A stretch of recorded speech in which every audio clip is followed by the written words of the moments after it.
Tennise podcasti Matchpall toob teieni Tallink. Tere tennissõbrad! Väike talvepuhkus maailma tennises on läbi saanud ning Australian Openi suure slam'i turniir kohe-kohe ukse ees. Sestap keskendub tänane 20. Matchpalli podcast peaasjalikult just äsja toimunud üksikmängu tabelite loosimisele ja spetsiifilisemalt esimesele ja kolmandale tabeliveerandile, kuhu loositi Kaia Kanepi ja Anett Kontaveit. Kanepi peab oma vastast ootama veel kvalifikatsioonist. Anett Kontaveit läheb esimesest korda elus vastamisi maailma 110. reketi austraallanna Astra Sharmaga. Kas loos oli meie naistele armuline või mitte ning mis võib oodata edasistes ringides, seda arutame kohe Riho Kalluse ja Mihhail Lehtmetsaga. Aga enne mängime maha äsja salvestatud telefoniintervjuu Kaia Kanepi füsioterapeudi Indrek Tussitiga. Tennise podcasti Matchpall toob teieni Tallink. Räägi kõigepealt, Indrek, kuidas on sealsed olud? Me oleme näinud video vahendusel, kuidas üks sloveenlanna väga koledasti köhis ja paljud on kurtnud peavalude ja mille kõik üle veel, et kuidas see olukord tegelikult on? Ma ei tea, ma vaatasin neid, ega siin midagi ilusat ei ole 2-3 päeva olnud. Et paar päeva ikkagi oli selline aeg, kus taevast eriti näha ei olnud. Aga ütleme, et me poistega oleme sees harjutanud, et siis sees on olnud suhteliselt okei.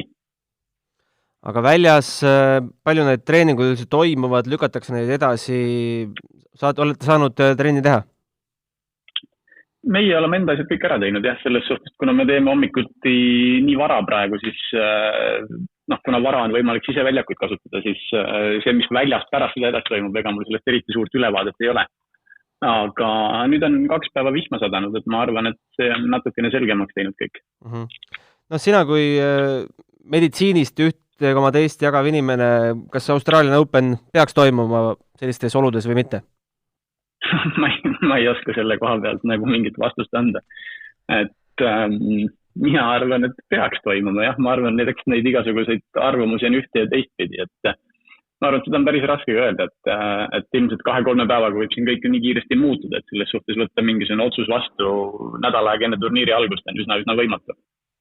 Et nii kui vihma sajab, siis läheb kindlasti paremaks ja eks see saab olema pärast, ma arvan, et aja jooksul selge, et ta toimub niimoodi on õige või ei ole õige. No äsja toimus siis loos, teie küll vastast teada ei saanud, Kaia siis, et ma ei tea, on see hea või halb, et sealt vastu vaatab see kuutäht? Raske öelda. Eks see on alati mõneti on hea, mõneti on halb, et selge on see, et sealtpoolt tulevad vastased ilmselt on võib-olla rankingus natukene tagapool, samas kindlasti ei ole nad kehvemad kui seal võib-olla top 40-50 mängijad.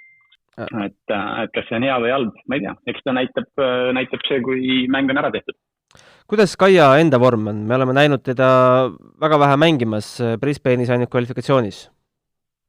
Ma arvan, et sellele võib-olla oskab täpsema vastuse anda teile Dušan Vemić, kes on temaga koos siin. Et tema on praegu saanud taga nädalaga koos trenne teha, et ma arvan, et Dušan oskab selle kohta võib-olla öelda isegi täpsemini, mitte isegi täpsemini, aga kindlasti palju täpsemini kui mina. Aga ma loodan, et kõik on okei. Et ei kurda millegi üle? Ei, hetkel väga mitte, jah. Puudutaks ühte teist teemat ka, siin meeste paarismängu poolt tuli üks põrutav uudis. Robert Farah, maailma esireket, on jäänud dopinguga vahele. Kuidas teie poistel Brianitel Eeris seda uudist vastu võeti? Ma arvan, et see uudis vist tuli eile hommikul välja või oli ta üleeile hommikul. Et keegi ju seda ei osanud oodata ja eks räägid oma vahel, spekuleerid, kas see jutt lihasöömisest on õige, kas see võib olla vale. Raske öelda, ega korra hommikusöögi lauast tuli see teemaks ja siis edasi läksime oma trenni ja rohkem ei ole sellest nagu arutletud, et raske öelda. Nendel oli eelmine aasta väga, väga hea hooaeg, et kas see siin teeb kedagi õnnelikumaks, et nad ei mängi või vastupidi õnnetumaks, väga raske öelda, et ega tugeva vastase kaotus on alati selline, et ega keegi ju teistele halba ei soovi otseselt. Et et jah, meil poistega nagu sellest oli, hommikusöögi lauas oli korra lihtsalt juttu, et selline teema oli õhus. Käisime läbi või Mike vaatas, et on uudis, et on nii-öelda saadud keelatud ainete doos kohalikust mingisugusest lihast Lõuna-Ameerikas, et neid juhtumeid on ka varasemalt olnud, et see, mis sealt lõpplahendus tuleb, eks seda jäävad kõik ootama. Venna Brianil muidu on tippvormis ja valmis oma Grand Slami saldot kasvatama. Ma ei tea, kas nad tippvormis on, et eks nendel on raske öelda, mis on nende tippvorm, et ma olen näinud nende esituses väga-väga häid mänge, aga kindlasti on nad tänase päeva seisus heas vormis, et see on nagu kindel, et nad ei ole sel aastal küll mänginud ühtegi turniiri, et see on vist esimene kord, ma ei tea isegi kui pika aja jooksul nad alustavad oma hooaega Grand Slamiga. Et ilma ühtegi varasemat turniiri ette mängimata, aga järgneva 2-3 päeva jooksul on siin testmatšid, et eks siis saab näha, et mis see vorm tegelikult on, et trennide järgi kindlasti on kõik päris hea. Ja lõpetuseks, mida sa oskad hetkel öelda Kaia võimaliku osalemise kohta Fed Cupil? On seal mingit selgust?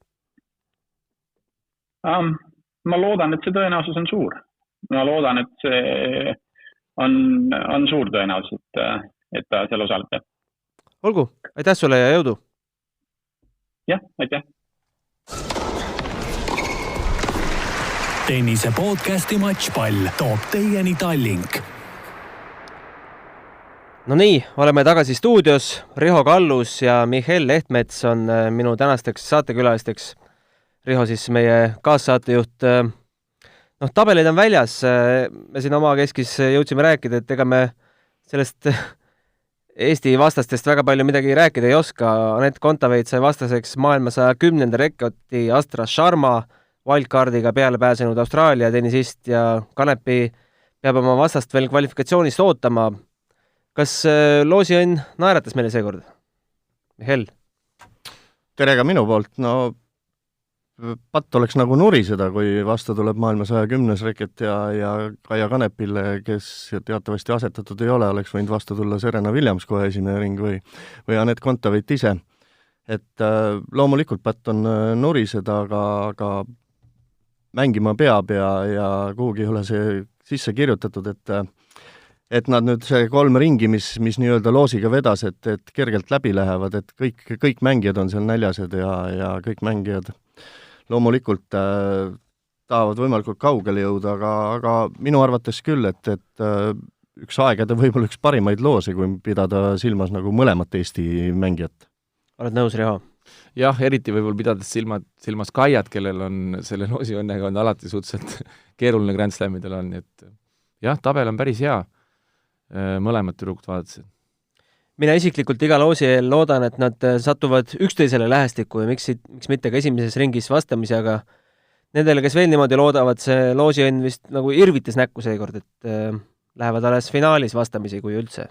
No see ongi kõige magusam, kui finaalis vastamisi lähevad, aga nali naljaks et seekord niipidi ja eks neid, mida aeg edasi, seda väiksemaks see võimalus üldse jääb, et Kanepi ja Kontaveit omavahel tennise väljakul kohtuvad, et Kanepi edetabeli koht on teatavasti praegu selline, et väga nende VTA turniiridele põhitabelisse peale ei saa, et enamuse peab hakkama ikkagi kõik kvalifikatsioonist mängima ja sealt ikkagi arvestades seda, et ta on ikkagi suhteliselt eakas mängija tennise mõistes, siis on see väga keeruline sinna, mida aeg edasi, seda rohkem sinna põhitabelitesse saada.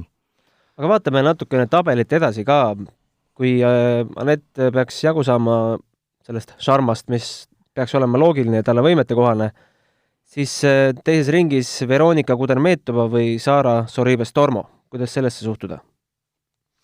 No ma julgeks väita, et mõlemad 2 ringi on Anetti jaoks suhteliselt kohustuslikud võidud mõnes mõttes, et alates 3. ringist on tegemist ikkagi tõsisema vastasega, kui Anett suudab sellist tennist mängida, nagu ta nädal aega tagasi mängis, siis ma ei näe väga, et ta peaks komistama seal esimeses 2 ringis, et need on suhteliselt sama klassi mängud, ma pakun.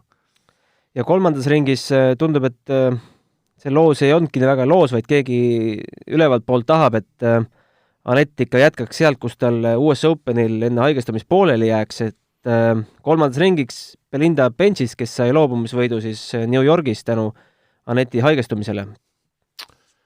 Jah, et see vastane on küll väga valus, vähemalt minu silmis on ta, no kui mitte päris top 5, kes võiks selle turniiri võita, siis võib-olla on Belinda Bencic küll selline mängija, keda mina ootaks, et see aasta ereda tähena päris tippu sinna jõuab ja miks mitte ka mõnel Grand Slamil finaali või seda võita. No loodame, et see ei juhtu Austraalias ja et ta selle ei lülita välja Anett Kontaveiti, et see on valus jah, aga Belinda Bencic täna teatavasti päris selgelt oma vastasele kaotas, aga ega neid eelturniire, mis on üks nädal enne Austraalia lahtisega, neid väga tõsiselt võtma ei pea. Teeme vast Anetile ka kingituse ja ärme aja fännidel pead sassi, et ärme sellest kolmandast ringist esialgu vast kaugemale vaata. Räägime Aneti hetke vormist, me oleme teda näinud 3 mängus vist Delfi TV vahendusel mängimas, sina, Mihhail, oled neid ise kommenteerinud. Brisbane'is alistas Su Wei Siehi kindlalt 6-4, 6-1, teises ringis pakkus väga kõva vastupanu Kiki Bertensile, maailma 9. reketile ja sel nädalal siis Adelaide'is kahjuks väga kindel kaotus Pavlyuchenkovale. No alustame sellest viimasest mängust vast, et mis mulje sulle see jättis?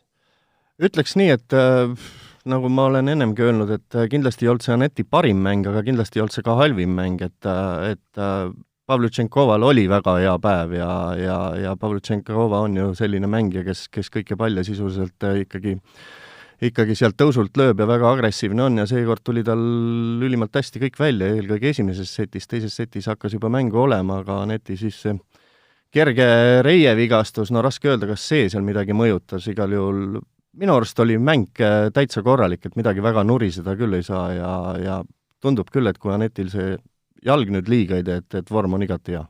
Ja Pavlyuchenkova mängis väga hea esimese setiga järgmises ringis Ashley Barti vastu, maailma esireketi vastu, võitis avaseti 6-4 ja siis 2 järgmist seti kaotas. Näitab ka nii mõndagi. Jah, see näitab ka kindlasti nii mõndagi, kuigi Barti võib-olla siin aasta algus kõige parema soos ei ole, aga kindlasti ta seda matši seal kaotada ei tahtnud, et kodupubliku ees mängida ja ka see näitab tõepoolest, et Pavlyuchenkova on hea, et pigem oli Pavlyuchenkova hea kui Anett halb see mäng. Oled sa nõus, et Brisbane'is tegelikult Kontaveit oma mängudega ajas Eesti fännide lootused päris kõrgele?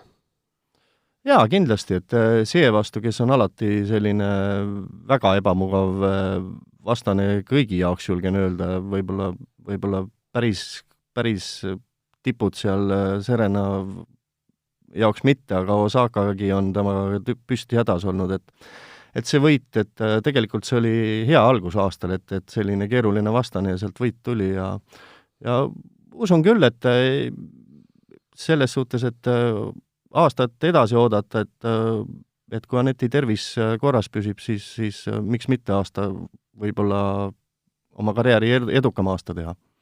Riho, said sa ka neid 3 mängu vaadata? Mõni oli siin väga ebamugava kellaajaga, aga ma jälgisin algusest lõpuni mängu Kiki Bertensi vastu ja mulle jättis see väga, väga hea mulje, et ma arvan, et see oli üks selline matš kindlasti, kust Anett ei pidanud Noruspea väljakult lahkuma, et väga, väga võrdne ja oleks võinud ka teistpidi minna see mäng, nii et see oli väga positiivset emotsiooni tekitav enne Austraalia Openit. Ma kahjuks Pavlyuchenkova mängu ei näinud seda viimast mängu. Räägime Kanepi tabeliveerandist ka. Vastast veel ei tea. On see tavaliselt nagu hea märk, kui vastane tuleb kvalifikatsioonist või ühest küljest on ta ennast soojaks mängid, teisest küljest on ta väsinud? Jah, nii või naa, et tõepoolest, et teatavasti vähemalt praegu Austraalias väga palavad olud ei ole, et nagu mõni aasta siin 40 kraadi on olnud, et 3 mängu on küpsend seal qualifier ja siis võib-olla tõesti kõige värskem ei ole. Aga samas me ei tea, millal see mäng on, et võib-olla see qualifier saab seal 2 puhkepäeva, et mõnes suhtes hea, aga mõnes suhtes, nagu sa ütlesid juba, et ja oleme ausad, me ei tea isegi Kanepi vastast ja ma ei tea Kanepi vormist see aasta mitte midagi, et ei ole mitte ühtegi matši näinud, ühe matši ta küll mänginud on, vähemalt ühe selle Brisbane'i kvalifikatsioon oli see vist ilmselt. Jah, nimetame selle ära ka, Tšehhitari Marie Puskova vastu kaotas 5-7, 3-6. jah, et seda mängu mina ei näinud kuskilt ja teiegi kuskilt nägite, et Kanepi vorm on minu jaoks täielik mõistatus, jah. aga vaatame Kanepi teist ringi, vast sealt kaugemale igaks juhuks ei vaata.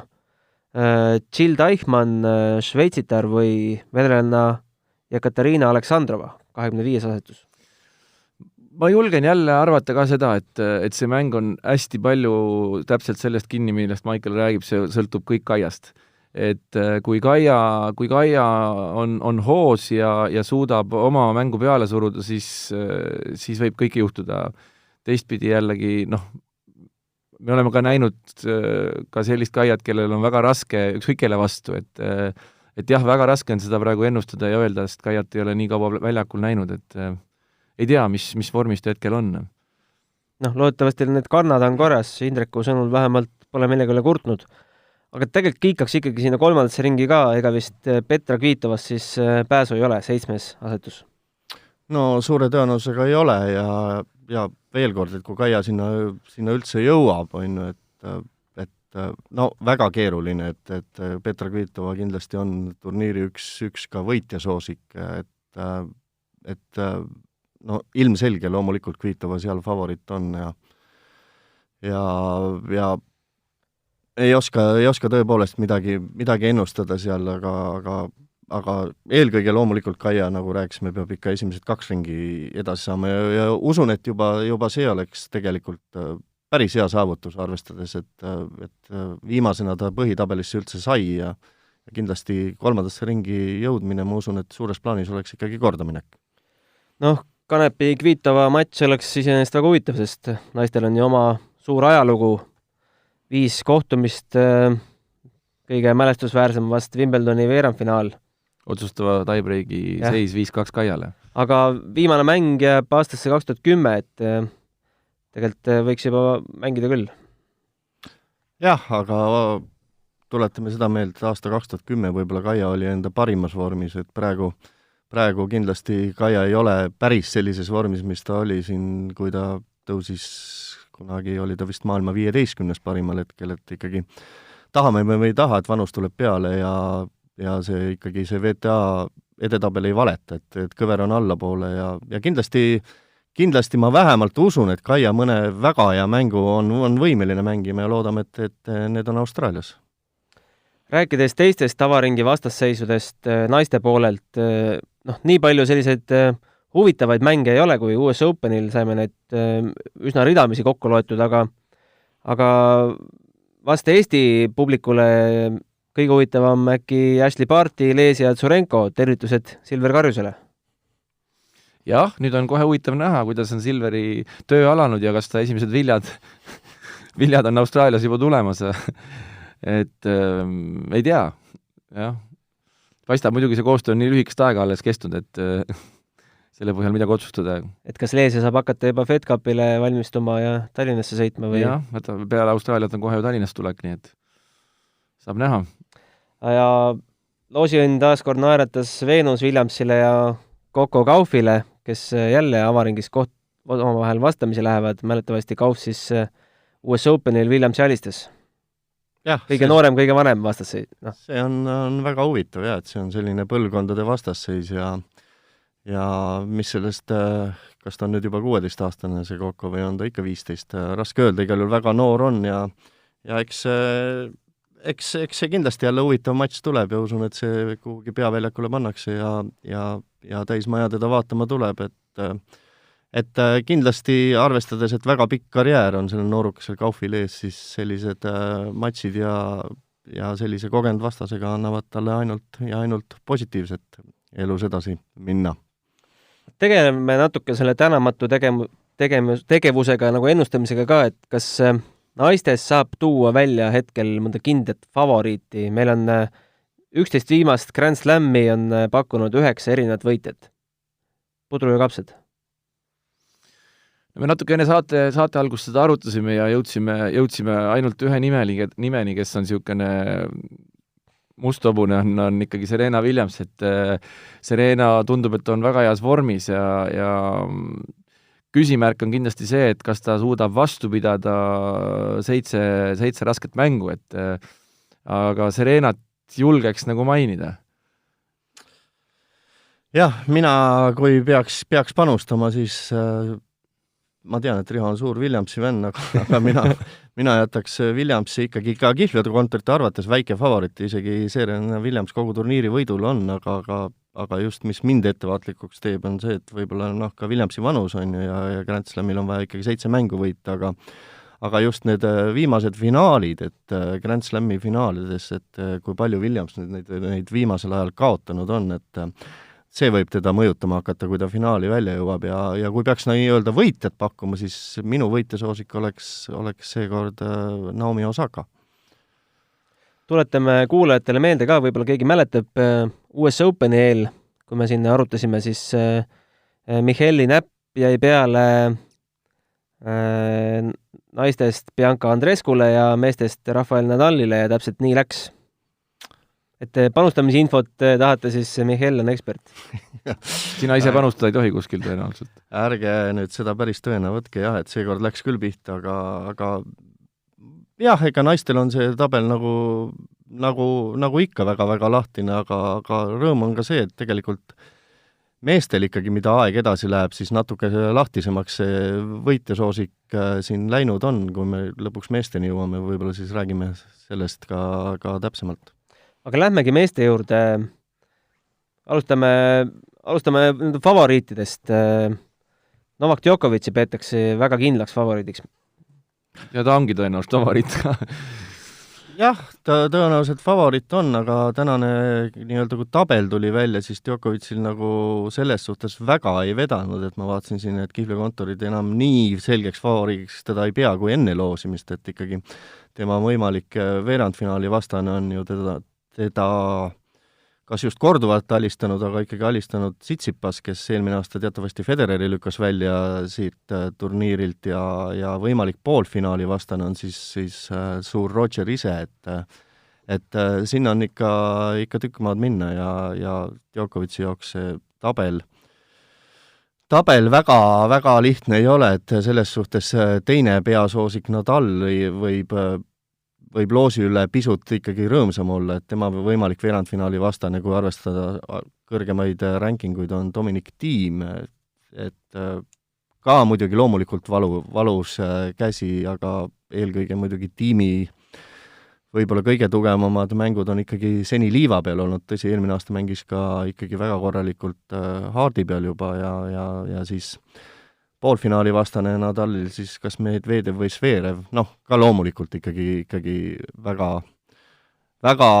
tippu tahtvad näljased noored, et Djokovic on favoriit, aga mitte nüüd nii kindel, et see kuhugi kivisse raiutud on, nagu 10 aastat tagasi Nadal hakkas French Openit mängima, siis sisuliselt enne turniiri said juba 1,2-kordselt raha tagasi, kui Nadali peale panid, et nii kindel oli see, et Djokovic favorit on ja Austraalias alati hästi mänginud 6-kordne võitja vist seni siin, kui mitte 7x6 vist, jah. Aga kindlasti tuleb huvitav turniir ja eelkõige loodame muidugi, et see turniir ikkagi toimub, et sinna peame ka jõudma kõigepealt. No kui kihlveokontoritele tugineda, siis Djokovic number 1, Nadal number 2 ja 3. ei ole mitte Federer, vaid on Danil Medvedev. Mida sellest mehest oodata? Alati ettearvamatu.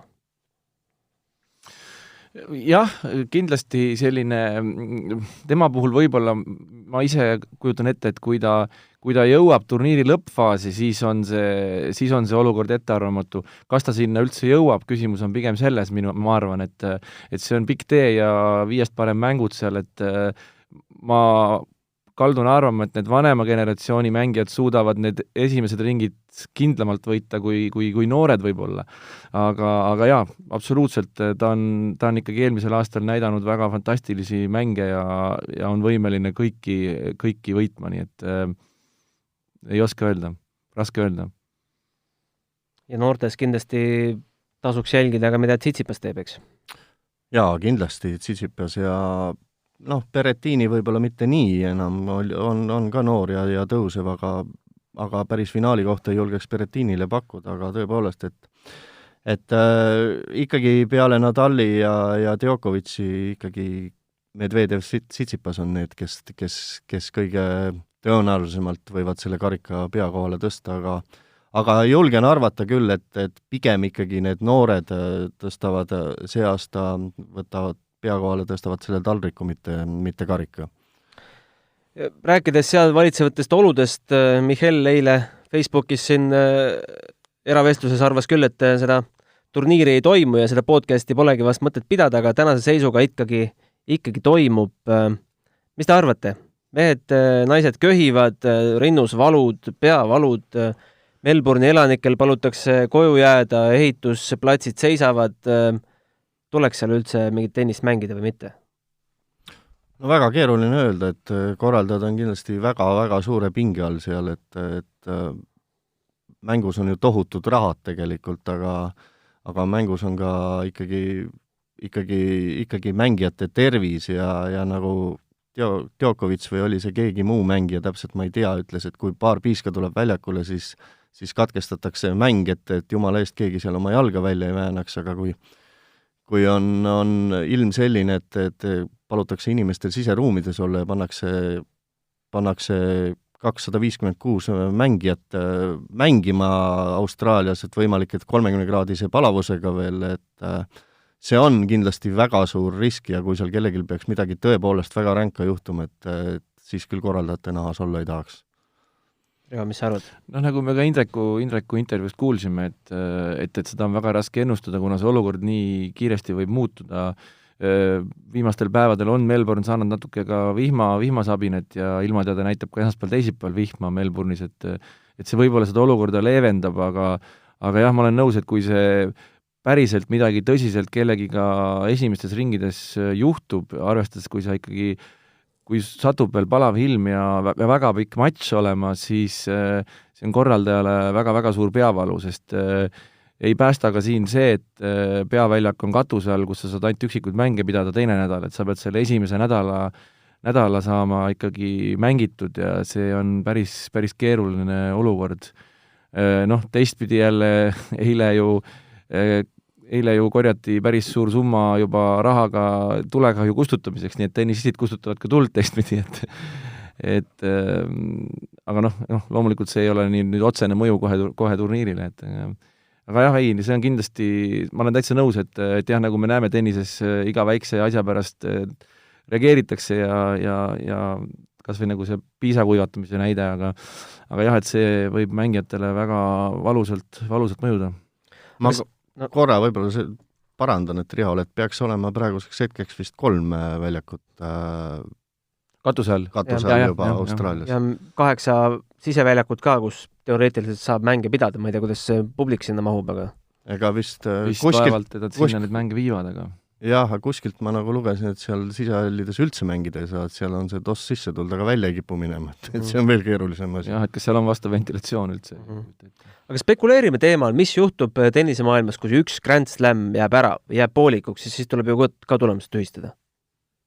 Viimati jäi Grand Slam ära 86. aastal, aga seda seetõttu, et Australian Open toodi detsembrist jaanuari ja lihtsalt 2 kuud järjest ei saanud Slami pidada. No liigutada seda ei saa, turniiri sa liigutada ei saa, turniiri lihtsalt jäävad ära ja punktid kukuvad ära, ega seal muud varianti ei ole. Et kõik kalender on täis, järgmised nädal, järgmised turniirid, ma ei kujuta ette, ega seal mitte midagi muud lahendust ei ole. Lihtsalt ei tulegi neid punkte ja ongi kõik. Aga see loob ju ebavõrdse olukorda, mõnel on ju kaitsta seal ja paljudel ei ole. Täpselt nii.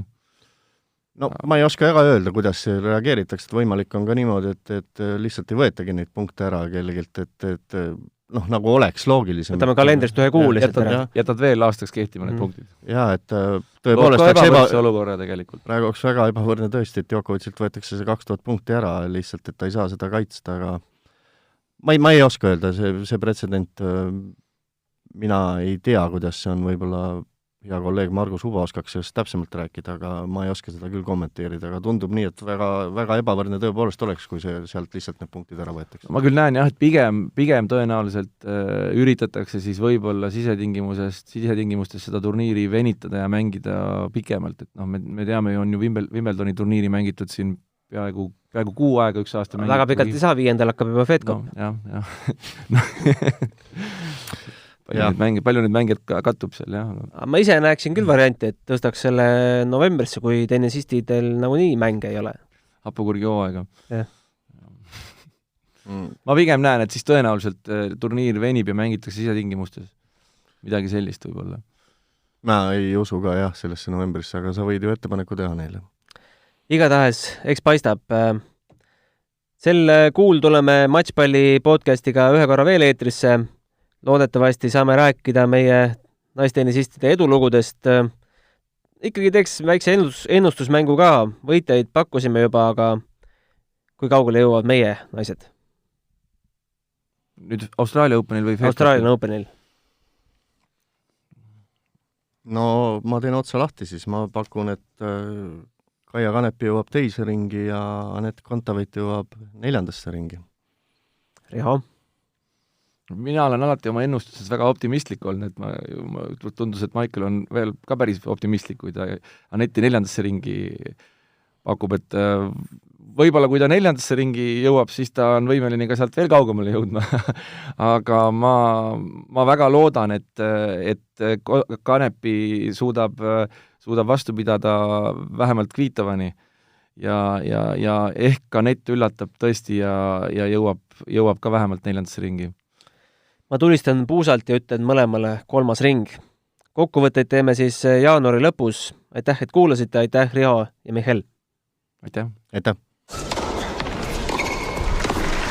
Tennise podcasti Matšpall toob teieni Tallink.